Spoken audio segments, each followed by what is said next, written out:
Hello, my friend. Have you had these moments in time where you start just death spiraling about the possibilities that could go wrong? I do. I've had points where it's like, maybe I'm not going to have enough in my later years financially, and I'm going to be reliant on things I would never want to be reliant on.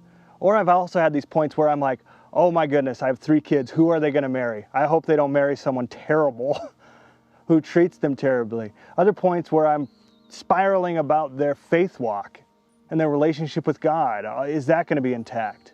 Worried about my career. I've had these moments of giant fear and trepidations about things that have never happened. And sometimes fear and trepidations about things that have happened, and oh gosh, I don't want to go through that again. But I've also had moments in my life where I've been gigantically faithful and not even considered fear. I started a business when I was 22, bought it, had to sleep in the back of the store. I mean, honestly, if you looked at it, I got married and bought a business all in the same month at 22 years old, never leading a team. Wasn't afraid at all. A little naive, probably. Wasn't afraid of getting married. Wasn't afraid of having kids. I was a pastor for 5 years, was not afraid to step down and go to something next. Total faith. And other parts, total fearful.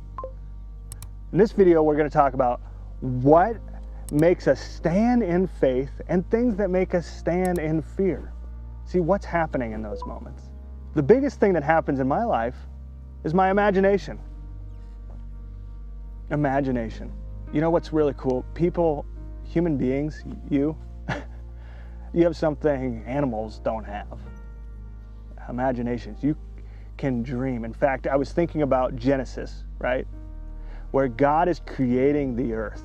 He's creating light and dark. He's creating water and land and separating. He's doing all these things. We serve a creative God, and we are made in the image of God. You are a creator, and you have imagination just like He has.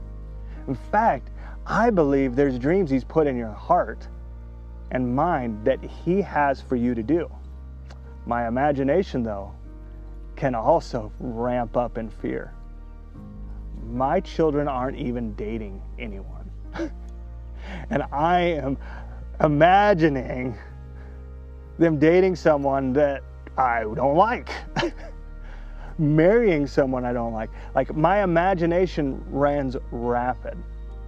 In fact, I was just at Disney World recently, and we rode on this ride, and this is where I got this video from. It's called Imagination Station, and they talked about how they use touch, feel, sight, hearing, smelling, all these things, right? And your reaction is different based on where your imagination goes.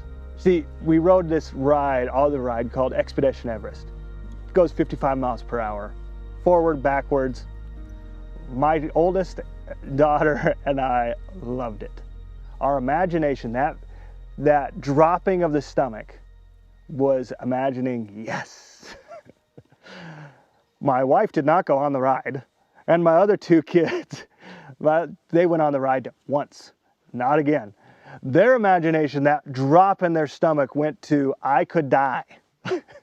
So what caused that? I mean, our imagination, right, if we don't control it, if we don't talk to God about it, if we don't do some things that we're going to talk about today, it can be like a wild stallion, one way running in faith, the other way running in fear.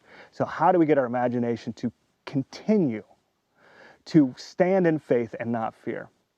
See, the Bible says in Matthew 6:34, therefore do not worry about tomorrow, for tomorrow will worry about itself. Each day has enough trouble of its own. This gives us direction, right? If your imagination is not focused on today, and you're fearful about it, this verse tells us what to do. Today has enough trouble. Stop it. Like, you don't even know what's going to happen tomorrow. Tomorrow doesn't even exist yet. Just today. So how do we practically do that? In Romans 12:2, it says, do not conform to the patterns of this world, but be transformed by the renewing of our mind. See, here's the cool thing.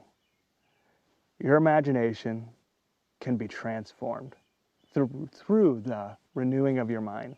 So how do we do this? The first thing is to notice that that's what's going on. It's imagination. See, one thing I've come to realize, usually Not usually. I don't think there's a time where my experience has ever been as bad as I have imagined it to be.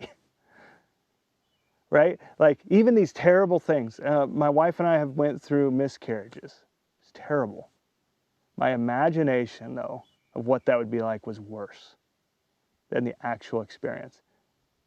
See, in the experience, the Bible says that God does everything for our good. So the experience, though painful and a heartache, grew my wife and I closer together. It grew my relationship with God. It did some good stuff. But my imagination only sees the bad stuff. So notice that you're doing that.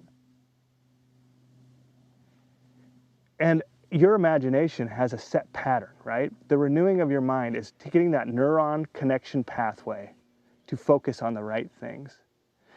So you are different than I am, but one of my biggest fears is my kids, where my imagination runs rampant. And so I had to memorize scripture about my kids not wandering away from the faith they knew. And I see spiritual fruit in their life right now. And so I know that scripture says that they won't depart from it. And because of that, I can stand firm on that. And then if there's moments in their lives where they look like they're wandering a different way, I can remind myself in those points. So for you, where does your imagination take hold in a fearful way? Because wherever it is, the cool thing about scripture is there's always a scripture to it. And so that memorizing of scripture changes that pathway connection, and that is how we renew our mind. See, any outcome-focused thing is not yours to control. It's God's. And when we remember through scripture that that is the truth, it focuses us back on today, just like Matthew 6:34 says, because today has enough trouble of its own. I don't even know what today's going to hold. I do know, according to that text, that there will be some trouble spots, but that I don't need to worry about it.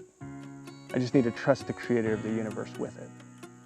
So if you've noticed that you're oftentimes struggling with God's thoughts towards you, towards God's control over things around you, and you feel like stirred up, a good place to start if you don't know scripture that you should memorize is with this video right here. And in it, I share scripture of what God says about you. So have a great day, and God bless you in your journey.